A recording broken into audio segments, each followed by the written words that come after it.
dos mais fáceis, né? Mas vamos trabalhar esse tema, do magistrado civil. Antes, vamos estar orando, meus irmãos. Pedir ao presbítero Manuel Augusto, faça uma oração a Deus. Deus amado, nós nos alegramos no Senhor, porque podemos vir à Tua casa, Pai, neste dia, nesta manhã. Damos graças a Deus pelas nossas vidas, pela saúde, disposição que Tu nos dá. E Te agradecemos, porque o Senhor está sempre conosco, nos fortalece, nos abençoa, nos protege, nos guarda. E sendo mais uma vez pela chuva que cai, e mais uma vez a oportunidade de podermos ouvir e participar da Tua palavra. Abre agora o nosso entendimento, precisamos aprender os Teus propósitos nesta manhã. Ilumina o pastor, ilumina cada um de nós, para que possamos estar envolvidos com a Tua palavra e aprender de Ti. É a nossa oração, Senhor, em nome de Jesus. Amém. Meus irmãos, sobre o magistrado civil, deixa eu passar aqui alguns pontos, né? Existe aquilo que a gente chama em teologia de governo temporal e de governo atemporal.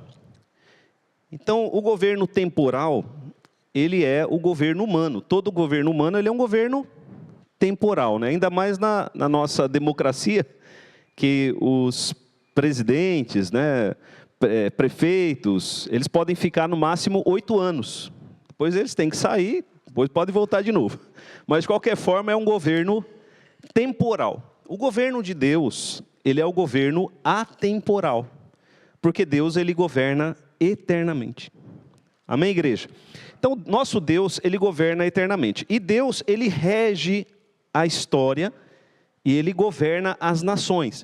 Às vezes a gente pensa assim, mas se Deus governa, então por que as coisas não estão exatamente em ordem?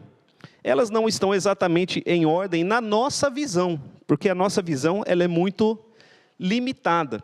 O apóstolo Paulo fala sobre isso lá em Romanos, quando ele vai tratar sobre a forma, né, de Deus trabalhar, até mesmo com relação à salvação. Ele diz, ó profundidade da riqueza, né?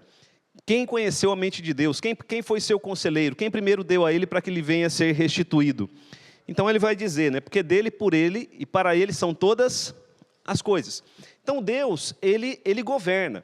Nós vemos esse governo de Deus muito bem declarado também, nós não vamos ler agora, no Salmo de número 2, onde lá se diz que Deus, ele governa, diz que Deus governa e que Deus também elegeu um rei, que é Jesus, que há de reger todas as nações. Ok? Quando nós falamos a respeito do magistrado civil, o magistrado, essa palavra magistrado, em nossos dias, porque esse documento, o documento de Westminster, ele é um documento antigo, né? Mas o magistrado, nos nossos dias, refere-se, quando a gente pensa em magistrado, você pensa o quê? Num juiz, né? Você pensa num alguém de toga. Mas a palavra magistrado, ela, num sentido mais amplo, ela se refere a qualquer grande autoridade. Ok, meus irmãos? É porque vai aparecer aí várias vezes a palavra magistrado. Então, magistrado, ele se refere ao presidente, aos deputados, ao governador, ao prefeito também, ao magistrado, até mesmo os vereadores podem ser tratados como magistrados. E os juízes também são magistrados. Então, no sentido mais estrito, que é muito usual nos nossos dias, magistrado se refere aos juízes, mas no sentido mais amplo, que é o que nós vamos tratar aqui, pode se referir a qualquer grande autoridade. Ok? Existe uma linha, outras coisas que eu quero pontuar aqui, antes da gente entrar no texto da confissão, é que há uma linha sempre tênue, uma linha perigosa, entre o governo da igreja e o governo do Estado, né? O governo das nações. Por quê? Porque nem sempre o Estado ele pensa conforme a igreja pensa. E aí acontece um choque, né? entre a igreja e o Estado. Quando os dois se entendem bem, nós temos paz entre a igreja e o Estado, mas às vezes isso não acontece. Então foi falado aí da Nigéria, né? Os cristãos lá são perseguidos. Nos países comunistas, os cristãos também são perseguidos. Por quê? Porque há uma divergência entre o pensamento cristão e entre esse tipo de governo. Então, na China, os cristãos são perseguidos. Na Coreia do Norte, que é um país imperialista, ali os cristãos também são perseguidos. No nosso país, nós temos, vamos dizer assim, paz religiosa. Então, mas sempre há uma linha perigosa entre o governo da igreja e o governo das nações. Também tem o perigo do favorecimento do governo para uma determinada religião e perseguição para outras religiões. A gente vê isso, né? Que às vezes o governo ele favorece lá uma determinada religião e persegue outras religiões. O que, segundo o entendimento reformado, também não é bom. Alguns entendem, e esse não é um entendimento bíblico, que a igreja será redimida pelo Estado. Então, alguns têm o seguinte entendimento: se os nossos governantes forem crentes, aí a gente vai ter um bom governo, né? Uma boa governança. Mas a Bíblia ela não apresenta dessa forma.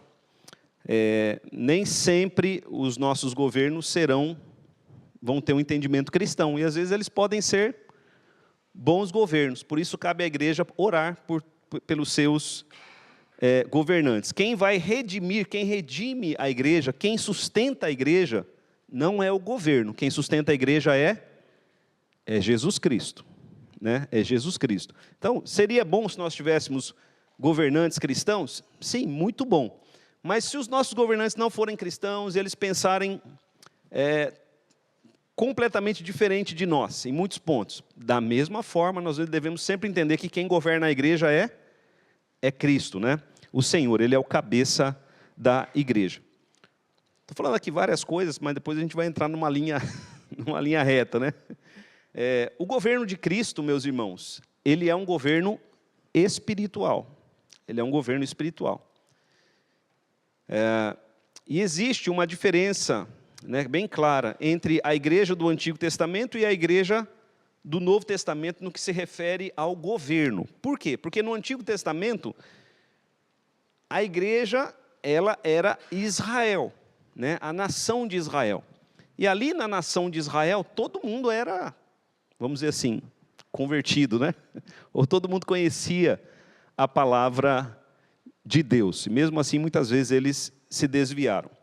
Então, havia ali, às vezes, uma mistura entre o governo da igreja e o Estado. Porque o rei, se ele obedecesse a Deus, aí o povo de Israel prosperava.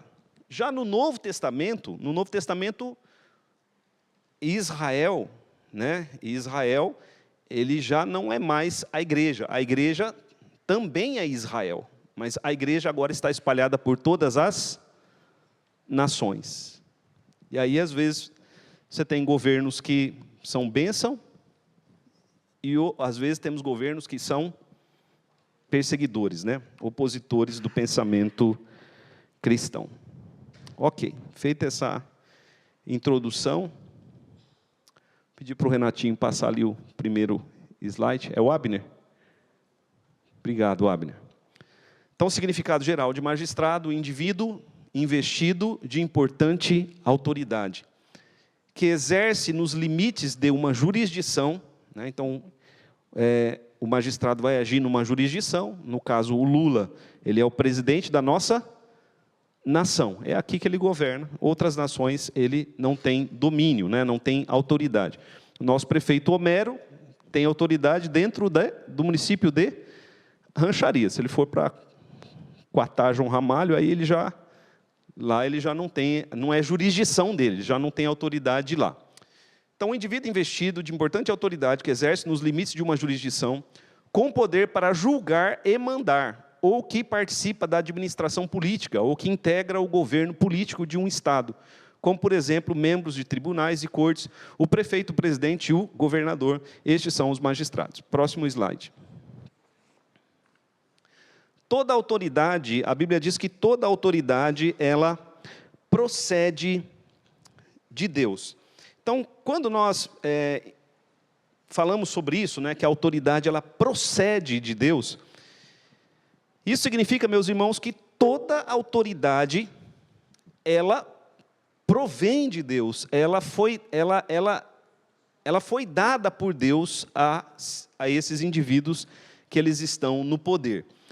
E quando nós olhamos para as Escrituras, isso é algo que parece estranho para nós, mesmo que eles assumiram esse poder de forma indevida, eles têm autoridade.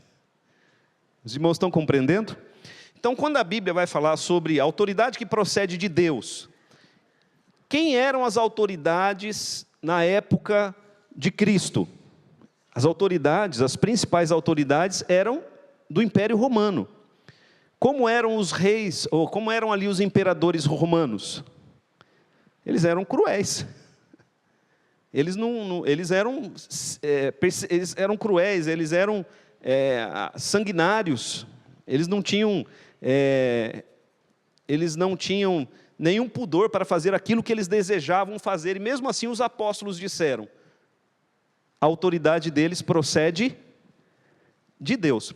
Então, citando o Senhor Jesus, quando estava sendo julgado por Pilatos, e o Pilatos disse para ele, olha, eu posso tanto te fazer uma coisa como outra, né? Posso tanto te entregar para o povo para ser crucificado, quanto você pode ser solto também. O que Jesus disse para Pilatos?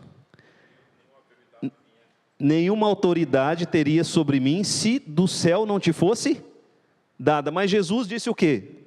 Você recebeu a autoridade de Deus, a autoridade dele era de Deus. O apóstolo Pedro foi perseguido por Nero, por quem provavelmente foi executado. E Pedro diz o quê? Honrem ao imperador, honrem ao rei. Os irmãos estão entendendo como nós temos que ter essa visão, essa autoridade, ainda que eu não goste dessa autoridade, ainda que eu não concorde com as ações dessa autoridade, eu tenho que entender que essa autoridade ela procede de Deus e que Deus é que governa todas as autoridades. Claro, pode participar à vontade.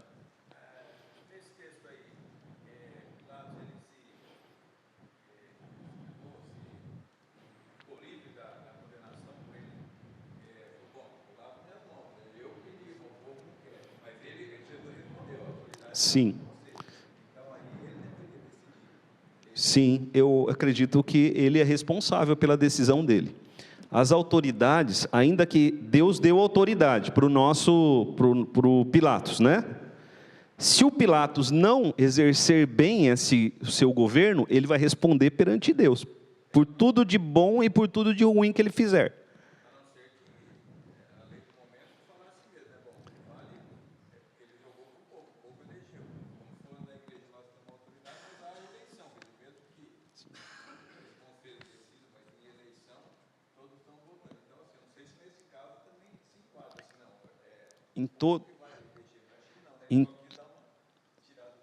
Ele quis tirar do ombro dele ali o Pilatos, mas toda autoridade, né, seja a autoridade do imperador, que não é eleito pelo povo, ou seja a autoridade daqueles que foram eleitos pelo povo, nós entendemos que por trás está Deus. Deus é que de fato lhes concede esta autoridade.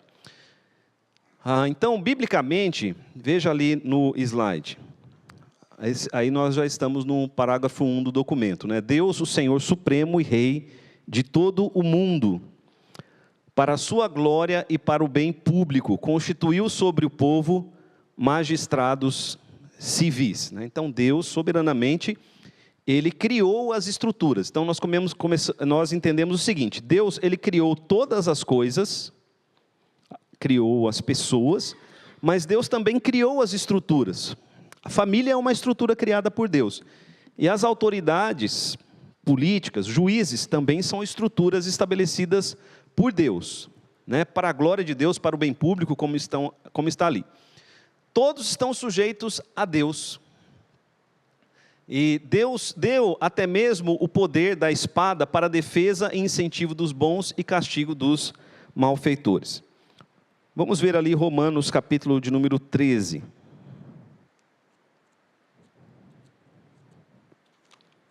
Romanos capítulo de número 13.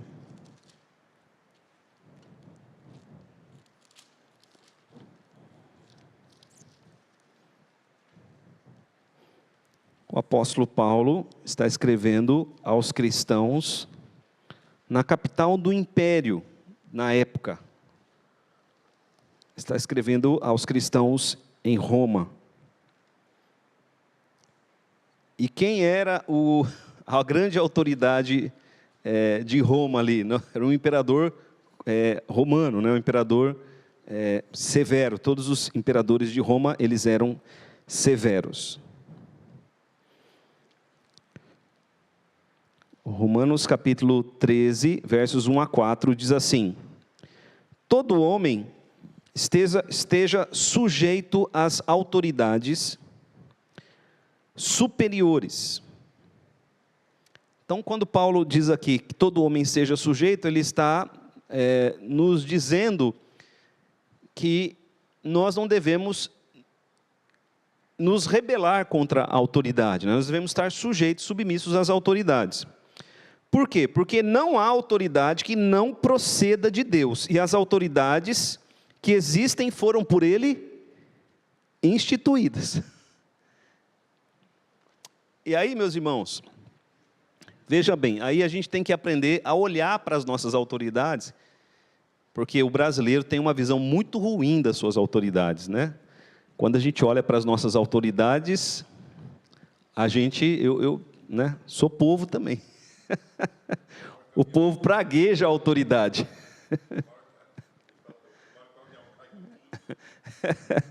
O seu Dario falou, tomara que o avião caia com tudo, é isso, seu Dario? Entendi errado. A turma pensa assim, né? Mas ele diz aqui, o Paulo diz, olha, estas autoridades, né, na época o Império Romano, hoje aí o nosso presidente, o nosso STF, né, tão querido pelo povo.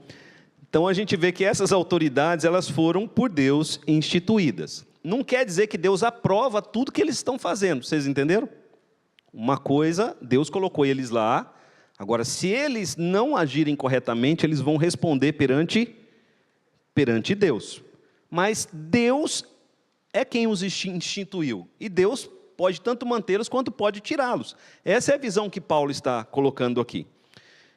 Então Paulo diz ali, no verso de número 2, de modo que aquele que se opõe, né, à autoridade resiste à ordenação de Deus, e os que resistem terão sobre si mesmos condenação. Então Paulo está dizendo para os cristãos ali em Roma, olha, não façam rebelião contra o imperador.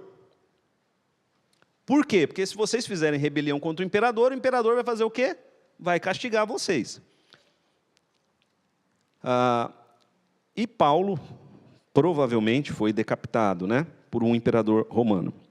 Paulo diz ali, porque os magistrados não são para temor quando se faz o bem, sim quando se faz o mal. Queres tu não temer a autoridade, faze o bem e terás o louvor dela, visto que a autoridade é ministro de Deus para teu bem. Entretanto, se fizeres o mal, teme, porque não é sem motivo que ela traz a espada, pois é ministro de Deus, vingador, para castigar o que pratica o mal. Aqui Paulo está orientando o seguinte, todo cristão deve ser um bom cidadão. Por quê? Porque aquelas pessoas que não exercem bem a sua cidadania, elas são punidas pelas autoridades. Justamente, diz Paulo aqui. Então, se o cristão é honesto, se ele vive, né, se ele paga seus impostos, ele não tem por que temer a autoridade. Mas se o cristão faz o mal, né, não é para ter um cristão assim, mas se rouba, se faz tráfico, Se não anda justamente, que é para temer a autoridade. Paulo vai dizer no versículo 6, por esse motivo também pagais tributos, porque são ministros de Deus, atendendo constantemente a este serviço. Pagai a todos o que lhe é devido, a quem tributo, tributo, a quem imposto, imposto, a quem respeito, a respeito, e a quem honra, honra. E aqui fica subentendido claramente que as autoridades, elas merecem respeito e merecem honra. Veja aí, meus irmãos, não é fácil para nós, né? Como também não era fácil para Paulo, porque ele está falando aqui de autoridades que eram autoridades do Império Romano, como nós já dissemos. Veja também Pedro, que diz o apóstolo Pedro. Primeira epístola de Pedro, capítulo de número 2.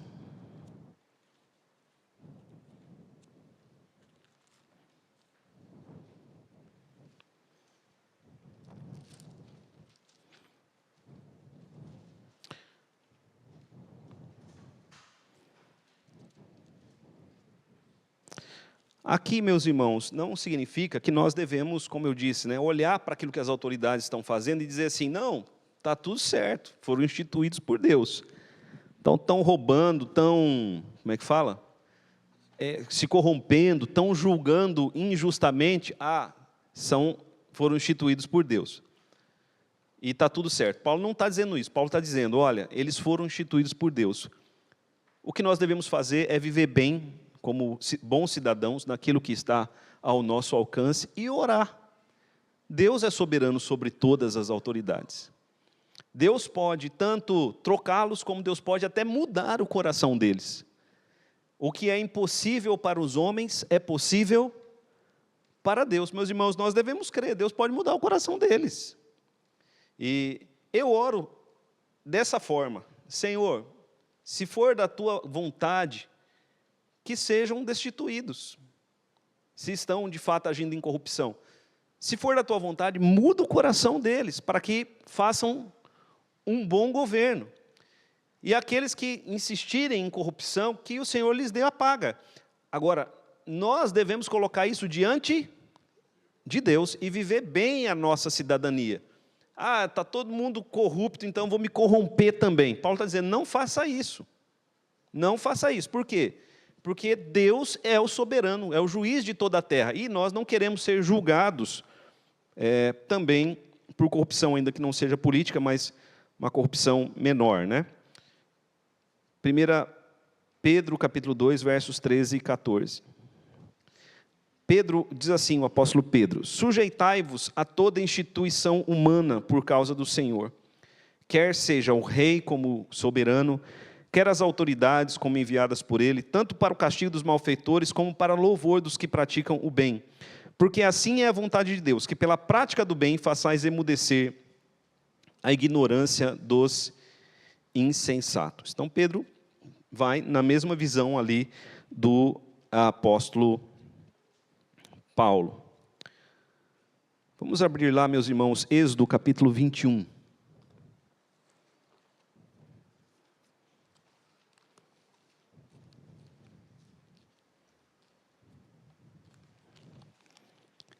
Êxodo, capítulo de número 21.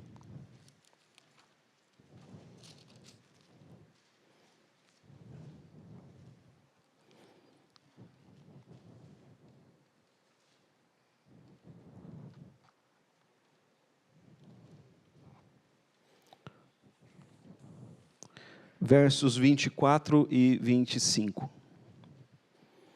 Quem achar, pode ler bem alto.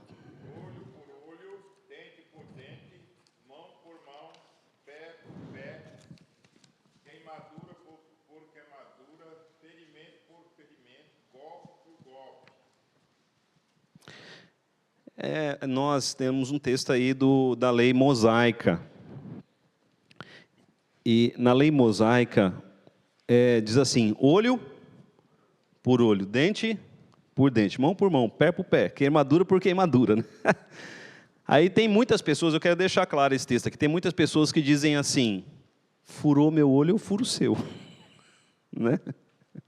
Olho quebrou meu dente, eu quebro o seu.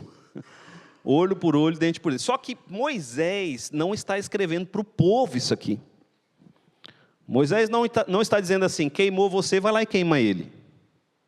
Moisés está falando para os juízes da época, para serem justos no julgamento. O cara arrancou o olho do outro, você vai punir conforme ele fez. Não é uma interpretação literal, é claro, a gente vê Moisés dando sentenças. Moisés nunca fez isso, ó, furou o olho, viu? Agora vai lá e fura o olho dele. Não é isso, mas furou o olho, quanto custa um olho? Furar o olho de alguém? Vai pagar justamente. Porque quando a lei é justa, a pessoa teme fazer o mal, não teme? Teme, porque a pessoa pensa assim, se eu matar alguém, eu estou lascado. Agora, no nosso país, infelizmente, se eu matar alguém, não vai dar nada. O Brasil é o país que mais mata, por armas e no trânsito. Agora, na lei de Moisés, não. Matou alguém, vai ser julgado. Prisão perpétua ou pena de morte. Os irmãos estão entendendo? Nosso país tivesse uma lei firme para cumprir, traficante. O traficante entra pela porta da frente, sai pela porta da frente. Os irmãos estão entendendo? Muitos casos é assim. Então, mas Moisés não está falando para você fazer isso com o seu vizinho, tá? Olho por olho, dente por dente. Moisés está falando o quê? Para os juízes. Os juízes têm que julgar de maneira reta, né? De maneira firme. E isso, quando acontece, é bom para a nação. Então, nós como cristãos, nós até podemos lutar por isso, mas não devemos nos rebelar contra a nação, ou agirmos como maus cristãos para que isso seja estabelecido no nosso país. Próximo slide. Um cristão pode atuar em cargos públicos ou políticos? Aí vem uma pergunta que é tratada no capítulo 2, né? Um cristão pode atuar em cargos públicos ou políticos? A resposta, de maneira geral, é sim, né? Aos cristãos é lícito aceitar e exercer o ofício de magistrado, sendo para ele chamado. Vamos ver lá Provérbios capítulo 8. Provérbios capítulo 8.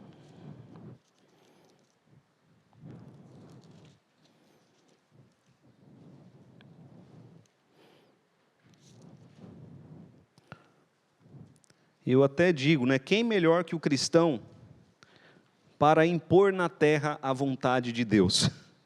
Porque as autoridades políticas, os magistrados, eles têm poder para impor na terra a vontade de Deus.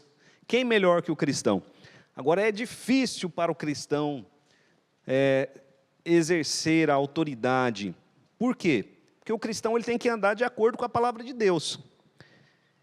E aí a gente sabe, né, que no mundo, o mundo nem sempre anda conforme a palavra, né? Pelo contrário.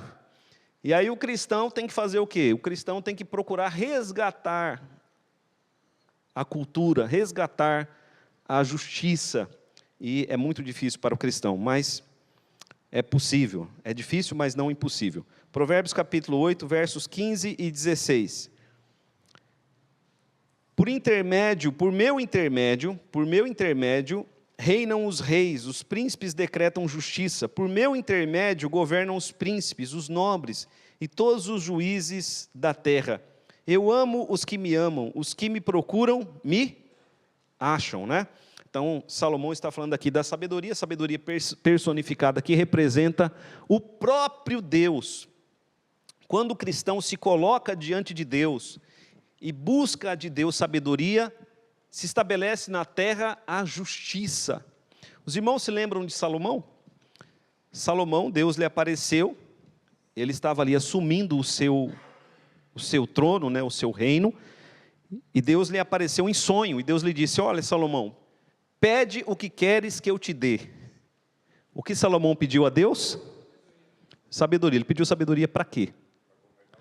Para governar o povo. Ele pediu sabedoria para ser um rei justo. E Deus fez dele o rei mais sábio do seu tempo, né? O mais sábio que talvez já houve. Salomão exerceu o seu reinado com sabedoria, né? Com justiça. É o que nós, como cristãos, devemos pedir também a Deus, caso sejamos chamados para exercer autoridade. Romanos capítulo 13, versos 1 a 4, né? Já lemos, é um texto que nós já lemos. Próximo slide. Mas o cristão é lícito, sim, aceitar cargos públicos. O proceder do cristão no cargo público. O proceder do cristão em cargo público e em sua administração, como devem especialmente manter a piedade, a justiça, a paz, segundo as leis salutares de cada estado. Então, o cristão deve exercer a piedade, né? A piedade ali, piedade significa um bom relacionamento com Deus, com o próximo. Piedade significa amor ao próximo.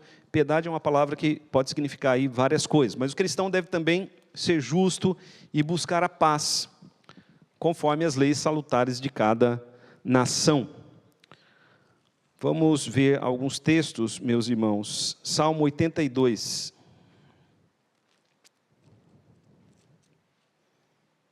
Salmo 82. Versos 3 e 4.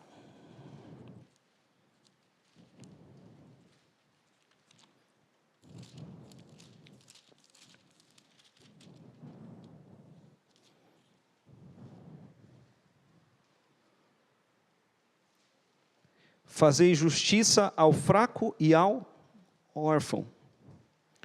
Procedei retamente para com o aflito e o desamparado. Socorrei o fraco e o necessitado. Tirai-o das mãos dos ímpios. Amém, igreja? É assim que um cristão deve proceder, é assim que a gente espera, né? Que o cristão, ele realmente trabalhe por aqueles que são fracos e necessitados. Porque o cristão, quando ele recebe o poder ali, porque aqueles que estão no cargo de magistrado, eles têm o poder para fazer justiça, para fazer o bem. Nós sempre falamos, né, a nossa nação é tão grande, tão rica. Se nós tivéssemos melhores governantes, nós estaríamos aí, né, vivendo muito melhor. Mas, ou se nós tivéssemos fé, exercêssemos a nossa... Isso, o cristão é o quê? O sal da terra, não é? Tem muito cristão no nosso país, meus irmãos. Agora a gente está sendo o sal da terra? Muito bem, Meire. 2 Samuel, capítulo 23, verso 3. Quem achar pode ler. Bem alto, por favor.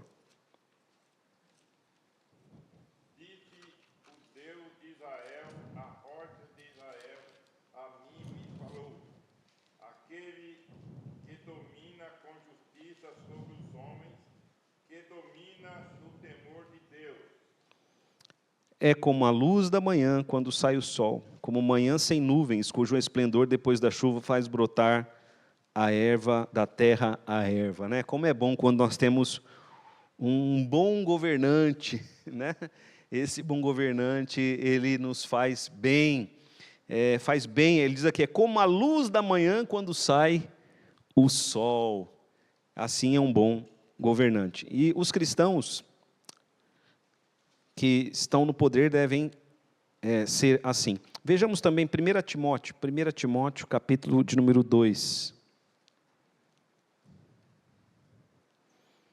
1 Timóteo, capítulo de número 2.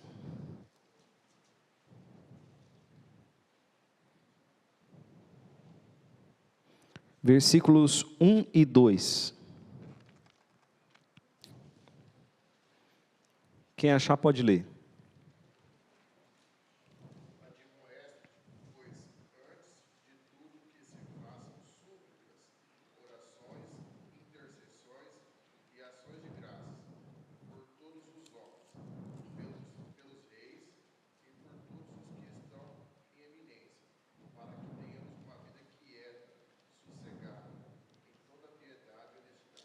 Amém. Então ele diz aqui para nós orarmos, a igreja deve orar pelos seus governantes, e Deus dos céus é que vai agir na vida desses governantes para que tenhamos uma vida tranquila, uma vida quieta, ele diz aqui. uma vida agradável. Agora, meus irmãos, olhando para as Escrituras, os irmãos se lembram de alguém que, em governo corrupto, em governos totalmente corruptos, participaram de governos totalmente corruptos, mas que glorificaram a Deus em meio a esses governos e ainda se sobressaíram porque eram pessoas justas? Daniel é um, José é outro. Exatamente. José lá no Egito. O Egito não era um lugarzinho bom, não. Mas José, ele era crente. Ele tinha o temor de Deus e a Bíblia diz que o Senhor era com ele. E tudo que ele fazia, prosperava. Lá no Egito. E depois Daniel na Babilônia. Daniel, sim, estava num lugar igual Sodoma e Gomorra. Igual Sodoma e Gomorra. Tanto que Babilônia recebeu o castigo de Sodoma e Gomorra, mas não por fogo, por destruição. Babilônia, um local inabitado, né? Até hoje, por maldição de Deus, porque eram muitos os pecados ali da Babilônia. Contudo, Daniel exerceu justiça na Babilônia. Todo mundo ali era corrupto, mas Daniel era justo. Por sua justiça foi lançado na cova dos leões, mas Deus o protegeu, né? O livrou do mal.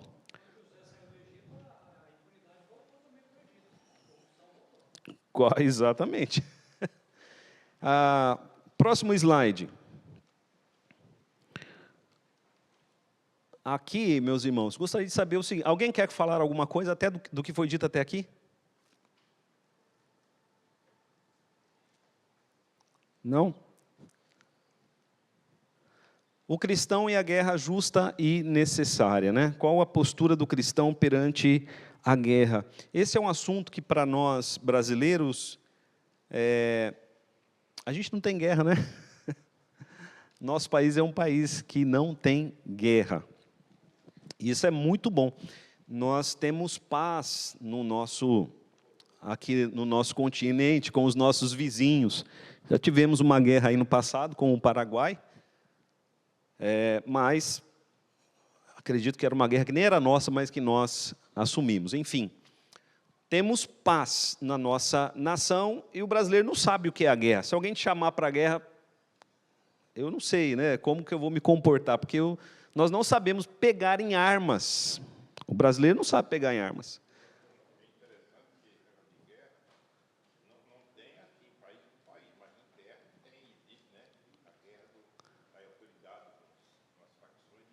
Sim, o seu Dario está falando aí que existem as facções, que é uma guerra uma guerra da polícia, né?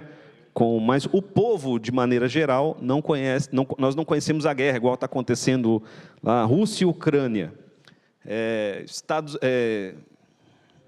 Israel e lá o pessoal da faixa de Gaza, e os países ali vizinhos. Nós não conhecemos esse tipo de guerra. Bom, mas ela existe no mundo.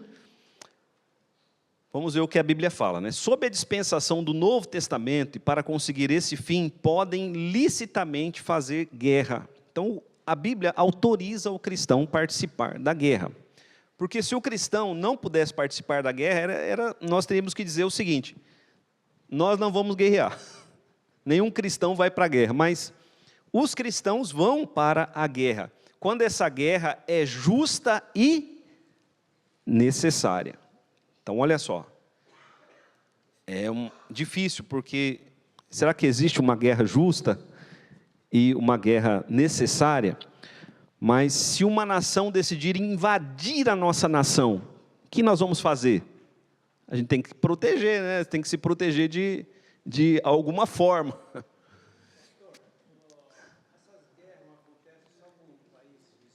Não, nós já tivemos 2 guerras mundiais. Não, mas estou dizendo, vamos supor, algum país que quer guerrear no Brasil, vamos supor. Sim. Vai guerrear de lado, vamos supor, de Portugal, vai guerrear. Não sei, Sebastião. Sebastião está dizendo assim, será que alguém lá de longe, né, pode vir guerrear aqui com a gente? Pode, eu acho que pode acontecer.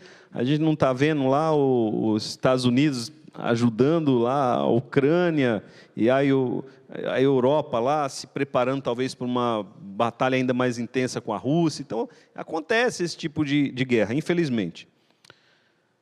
Infelizmente mesmo, meus irmãos, porque a Bíblia fala que quando o Senhor Jesus retornar, Ele vai pôr fim à guerra. Mas Jesus também disse que enquanto Ele não voltar, haverá guerras e rumores de guerras, mas ainda não é o fim. Mas essas guerras preparam o povo. Vamos ver ali, Lucas capítulo 3, verso 14.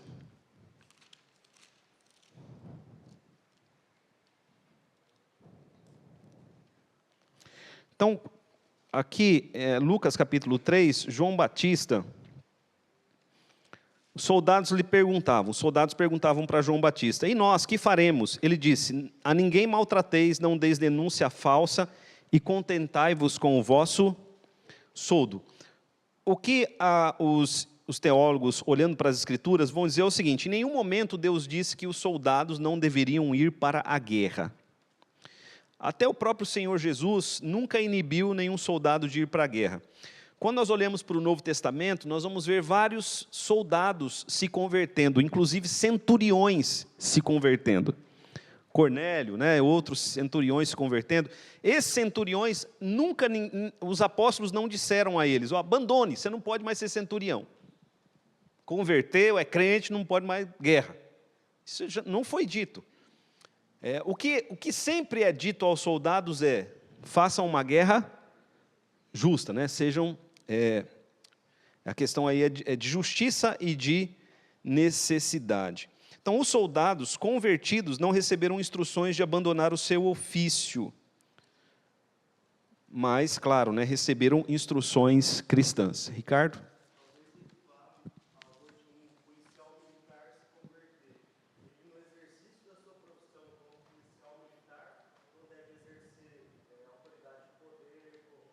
Isso. Muito bem, isso mesmo.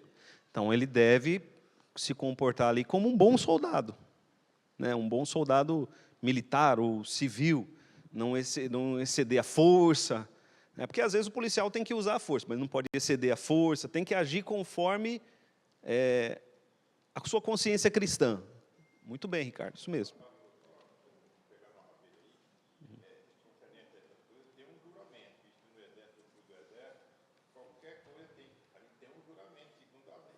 Tem um juramento segundo as leis. E semana passada nós falamos sobre a questão dos juramentos. Os juramentos e a promessa, os juramentos e votos. Nós tratamos semana passada, se alguém quiser ver a lição. Mas os soldados, vamos trazendo aqui para o âmbito nacional, os soldados eles devem ser o quê? Justos. Nem sempre os soldados eles são justos. Aí às vezes a gente fica com raiva da polícia. Eu mesmo estava vindo um tempo atrás, estava vindo de Cuiabá, o soldado me parou. Soldado policial rodoviário, federal. Parou, dá o documento. Dei o documento, ele falou, está tudo certo, pode ir embora. Fui embora. Depois me veio a multa. Qual era a multa? Dizendo que o meu filho estava fora da cadeirinha. Era mentira, o filho estava na cadeirinha. Estava certinho, mas... acho que ele precisava cumprir lá uma meta de multa e me deu essa multa. Então, infelizmente, ele é um magistrado, ele é uma autoridade. Mas eu creio que ele vai responder isso perante Deus. Mas que Deus o abençoe, que ele se converta e não faça mais isso. Mas a instrução cristã para os soldados não é deixe de ser soldado, seja um soldado honesto. Então... a gente ouve muitos dos amigos caminhoneiros que às vezes tem que pagar propina para o soldado. O Renan está dizendo ali, eu que o diga. Porque o soldado ele pede a propina ou dá multa que não existe no caminhoneiro. Então, o soldado que se converte, ele tem que largar a mão da propina. Próximo slide. O que vamos dizer aqui, nós entendemos que entendemos que os cristãos reformados devem lutar para que seja implementado ou permaneça em matéria de lei. Tá, então, o que eu quero dizer aqui é o seguinte: nós que somos cristãos reformados, o que nós vamos dizer agora, nós entendemos o seguinte: nós devemos lutar para que isso seja uma realidade no nosso país, ou para que permaneça sendo uma realidade, porque não é uma realidade em todos os lugares. Então, os magistrados civis não podem tomar sobre si a administração da palavra e dos sacramentos, ou o poder das chaves do reino dos céus. O que os reformados entendem, biblicamente, é que os governantes não devem assumir o governo da igreja. Os irmãos estão entendendo? Porque tem muitos países que os reis, eles falam assim, os reis ou imperadores ou presidentes, eles falam assim: nós é que vamos determinar o que vai acontecer agora dentro da igreja. O que é certo e o que é errado dentro da igreja. Então, às vezes, os governantes dizem assim: olha, nós vamos dizer o que você pode pregar e o que você não pode pregar dentro da igreja. Então, isso acontece dentro da China. Na China, pode ter igreja cristã, mas você não pode falar tudo que está na Bíblia. Está lá o que você pode falar. Saiu da linha, o governo prende, encarcera ou até mata. Os irmãos estão entendendo? Em muitos países é assim. Então, os governos, isso já acontece no Brasil. Então, pela internet, por exemplo, aqui dentro da igreja, eu posso falar o que eu quiser, segundo a lei do meu país. Mas se eu falar algumas coisas, se forem transmitidas pela internet, aí eu posso ser punido por aquilo que eu falei em transmissão. Os irmãos estão entendendo? Então, às vezes, a gente tem que falar: corta a transmissão. Porque dependendo do que for falado, contra algumas ideologias ou pensamentos, e for transmitido, a igreja pode ser processada. Mas aqui dentro não, aqui dentro eu posso falar o que eu quiser, independente de quem esteja sentado aí no banco. Mas as leis, elas vão restringindo aos poucos. Daqui a pouco vem uma lei dizendo assim: olha, pastor está proibido de pregar sobre tal assunto. Então, nós entendemos que nós devemos lutar para que haja uma liberdade de expressão religiosa dentro das igrejas. É claro, meus irmãos, sempre respeitando, né? A gente não vai falar nada para ofender alguém, mas é preciso lutarmos por isso, né? Para que haja uma liberdade de expressão dentro das igrejas. Alguns governantes, eles vão dizer até mesmo, vão tentar administrar até mesmo os sacramentos, ou quem a igreja deve receber ou não receber como membros. Isso acontece em alguns países, não em nosso país. Pastor, mas se alguém gravar? Aí essa pessoa que gravou que ela é responsável. Eu tenho responsabilidade sobre a transmissão oficial da igreja. Se alguém chegar aqui e gravar e pôr no YouTube, é aquele que pôs que é responsável, não eu. Falei aqui dentro. Vocês estão entendendo? Sim. Pode. Não pode. Nem todo assunto pode ser transmitido. Ou se for, pode ser transmitido, mas se alguém se ofender, aí a gente tem que responder. Próximo slide.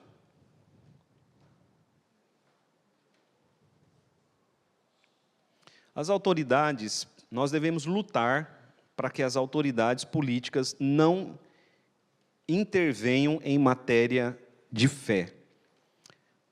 Vamos abrir lá em João capítulo 18.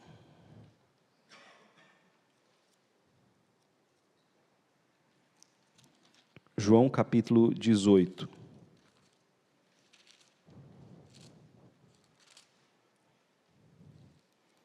Versículo de número 36.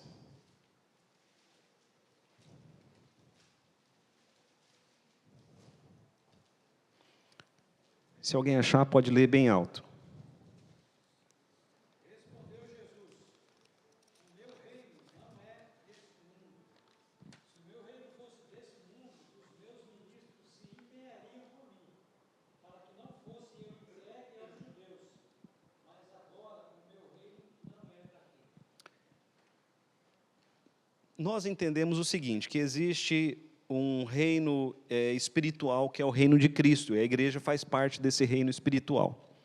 Então, nós devemos lutar perante as nossas autoridades para que o reino temporal, que é o reino dos governantes, não interfira no reino atemporal, que é o reino de Cristo, né, na sua igreja.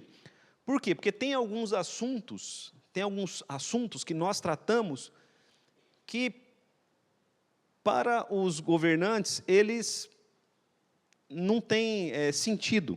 Vou dar um exemplo aqui. É o que eu falo, né? A pessoa vai procurar o psicólogo, por exemplo. Você vai no psicólogo. Ótimo, psicólogo é bom? É bom. Só que o psicólogo, ele não entende esses termos aqui, que eu vou dizer. Não faz parte da psicologia, faz parte da religião. O psicólogo não vai falar para você, por exemplo, sobre arrependimento. Vai falar sobre arrependimento? Não, porque ele não faz parte do negócio dele lá, arrependimento, dos estudos dele. Ele vai falar sobre pecado? Não, porque pecado é matéria de fé. Então, você está lá vivendo um pecado, você vai no psicólogo. Se você vier no pastor, o pastor vai falar assim, olha, isso que você está vivendo é uma vida de pecado, você precisa se arrepender. O tratamento é diferente. O psicólogo, ele não vai falar isso, ele não vai falar, olha, isso é pecado, se arrependa.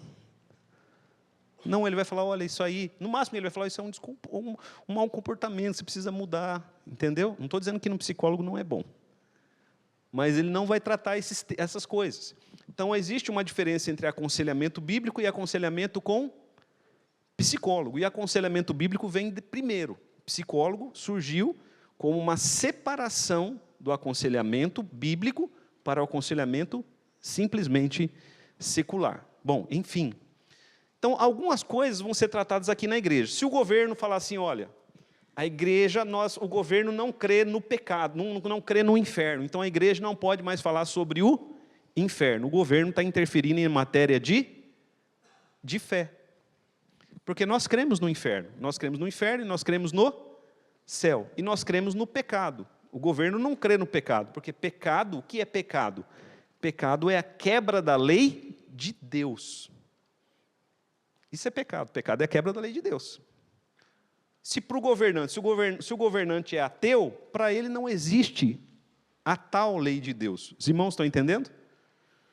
E muitos governantes, eles tentam intervir na igreja em questão de matéria de fé. Então, a nossa luta cristã é sempre essa.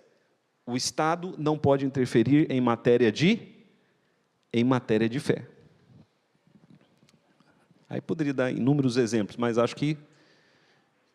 Próximo slide.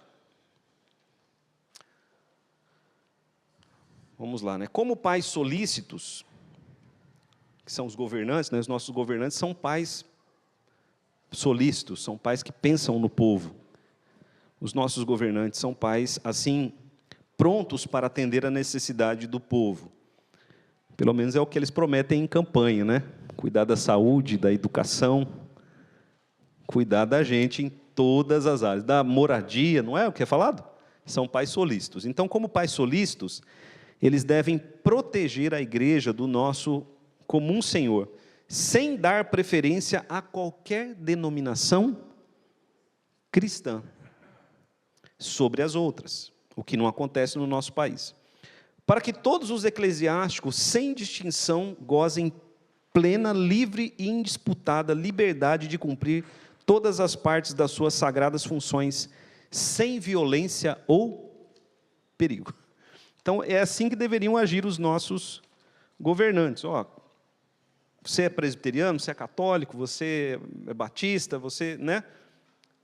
Que as igrejas possam cumprir o seu trabalho religioso, porque as igrejas, além de pregar o evangelho, que é a principal função da igreja, a igreja também cumpre um papel social muito importante, resgatando pessoas perdidas, trabalhando pela libertação de viciados. A igreja exerce um papel muito grande na educação dos filhos, participando da educação dos filhos, e a igreja ainda ensina o povo a ser submisso às autoridades e a pagar seus impostos.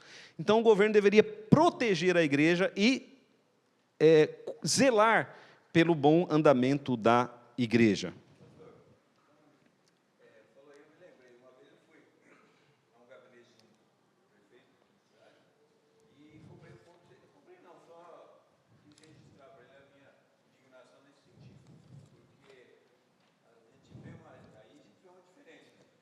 Com certeza.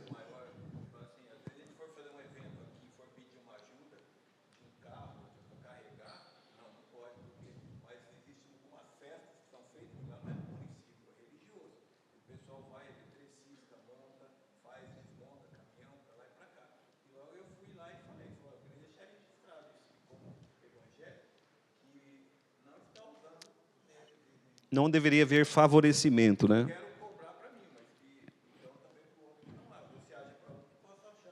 É.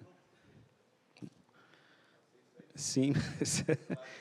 Então, nós devemos lutar por isso, para que isso aconteça. Bem fez o Cláudio de ir lá, né, e pedir isso, porque nós devemos lutar para que isso seja uma realidade no nosso país. Próximo slide. Como Jesus Cristo instituiu em sua igreja governo regular e uma disciplina, nenhuma lei de qualquer estado deve proibir, impedir ou embaraçar o seu devido exercício entre os membros voluntários de qualquer denominação cristã, segundo a profissão de fé de cada um. Aqui está falando sobre as disciplinas da igreja, né?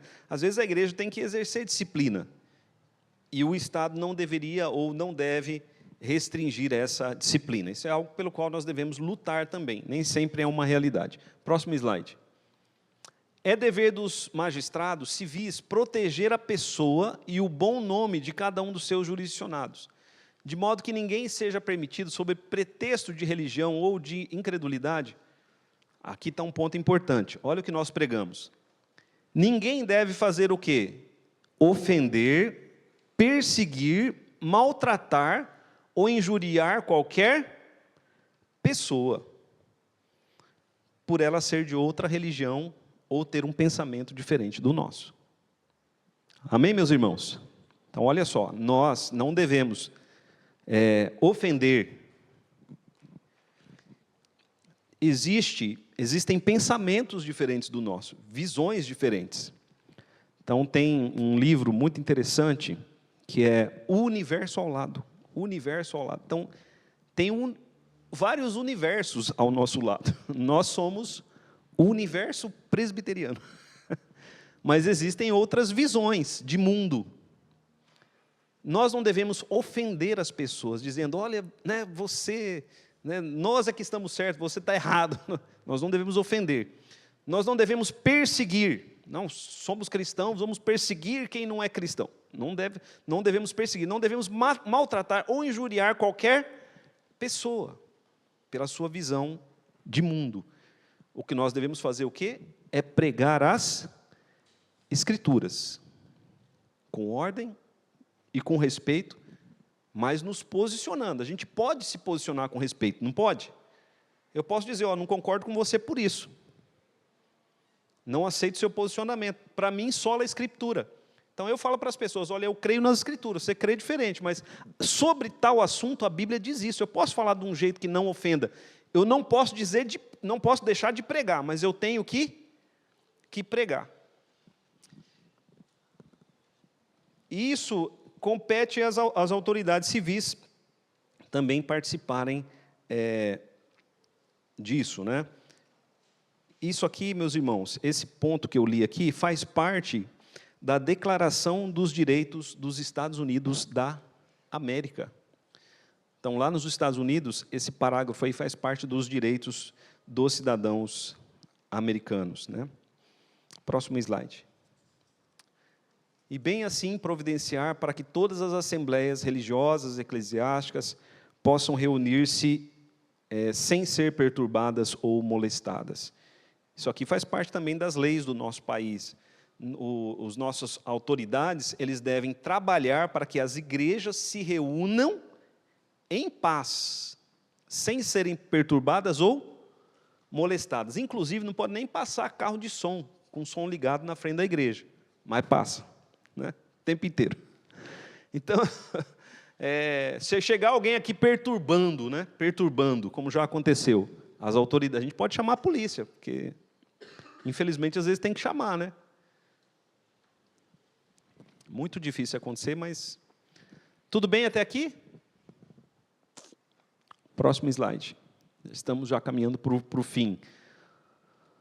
O dever do crente para com as autoridades. nosso dever para com as autoridades. É dever do povo orar pelas autoridades, honrar as suas pessoas, pagar-lhes tributos ou impostos. Como diz Paulo em Romanos capítulo 13. Nós devemos obedecer às autoridades, estarmos sujeitos às autoridades em tudo.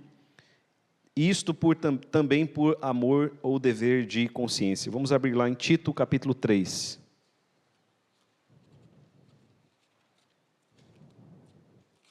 Tito capítulo 3.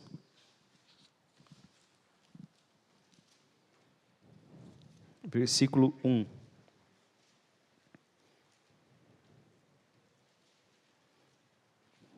Versos 1 e 2.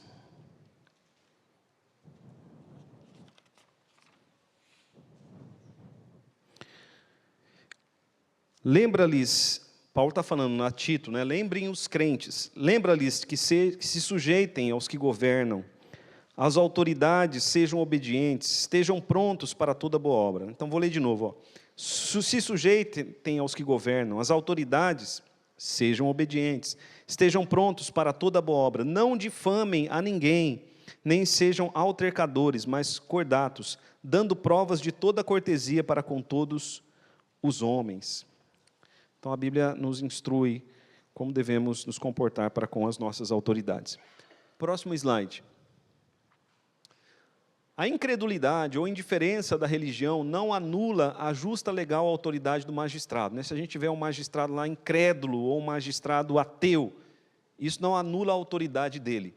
Nem absolve o povo da obediência que ele deve. Obediência de que não estão isentos os eclesiásticos, as autoridades eclesiásticas. Então, todos nós devemos sujeição às autoridades. Próximo slide. E aqui uma questão da época, porque naquela época os papas, eles tinham autoridade sobre os reis. E se o papa não reconhecesse um rei, aquele rei não reinava, sabia disso? Isso por toda a Europa. Então, os reis dependiam da autoridade dos papas. Isso mudou depois da Reforma Protestante, onde as nações se tornaram independentes da autoridade do Papa. Mas isso aqui foi naquela época. O Papa não tem nenhum poder ou jurisdição sobre os magistrados dentro dos domínios deles ou sobre qualquer um do seu povo. E muito menos tem o poder de privá-los de seus domínios ou vidas por julgá-los hereges ou sob qualquer outro pretexto. Então, naquela época, na época dos séculos, até o século XVI, do século III até o século XVI, se alguém pensasse diferente do Papa, o Papa ia lá e tirava aquela pessoa até do trono. Tanta autoridade que ele tinha, mas depois da Reforma Protestante, isso mudou. Ok, meus irmãos?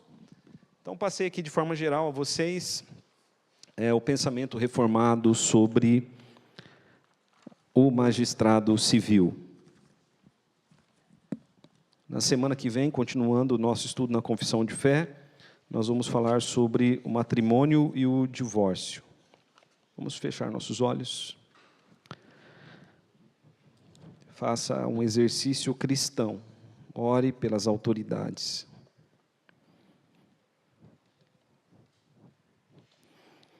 Senhor nosso Deus, nós cremos que toda autoridade foi colocada por Ti, não há autoridade que não tenha procedido do Senhor. Por isso, ó Deus, nós oramos pelas nossas autoridades.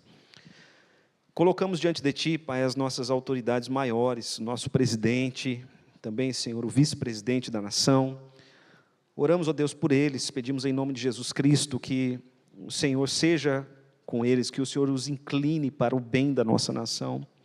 Naquilo, Pai, que eles não são justos, sabemos que o Senhor pode mudar o coração deles.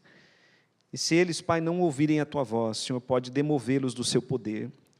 Pai querido, em nome de Jesus, nós oramos pelas nossas autoridades, deputados, senadores da nação.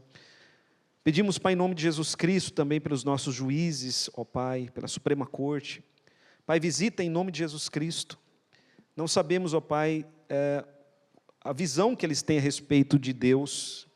Temos ali o André Mendonça, que é um cristão, mas não conhecemos o pensamento dos outros sobre Deus, se são ateus ou não.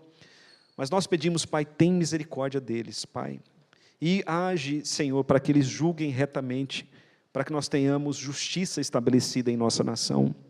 Visita, Pai, também as demais autoridades da nação, governadores, prefeitos, juízes. Pedimos, ó Pai, pelo nosso prefeito Homero. Pedimos, Pai, a Tua bênção em nome de Jesus, porque eles sendo abençoados e governando bem, nós seremos abençoados. Pedimos, Pai, em nome de Jesus, manifesta o Teu bom governo através destes que estão no poder. Ó Deus amado, e que nós cristãos possamos cumprir a nossa parte, como bons cidadãos, que possamos viver de maneira ética e justa, que, Pai, em toda a nossa conduta venhamos a glorificar o Teu nome. Oramos, ó Deus, para que na nossa nação possamos sempre pregar o Evangelho, que na nossa nação possamos viver livremente como cristãos, que em muitas nações são perseguidos. Nós colocamos a nossa oração diante de Ti, ó Deus, em nome de Jesus. Amém.